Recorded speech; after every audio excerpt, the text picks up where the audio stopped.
All right, we back in the kitchen again with Cooking with the King. What do we got going on here? Well, if you look in here, you're going to see some green beans, some tomatoes, some corn, a whole lot of spices going on in here. But the most important thing, ooh, it's a little foggy. The most important thing, you see hamburger. That's right. This, my friend, is good old-fashioned hamburger soup. After you cook the hamburger, you season it up really good. You add all your vegetables.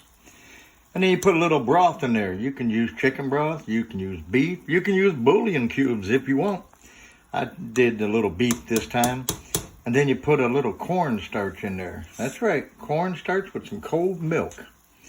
That will thicken it up. So you let that cook now. It's going to boil a little bit to get all the spices. And there's a lot of spices in there. Somewhere deep down inside there, there's a bay leaf. So if I share this with you, y'all make sure that if you find the bay leaf, give it back to me because I might need it. All right.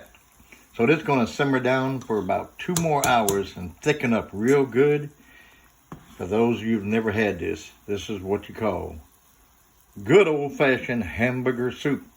All right, we'll see you next time. Cooking with the King. Thank you very much.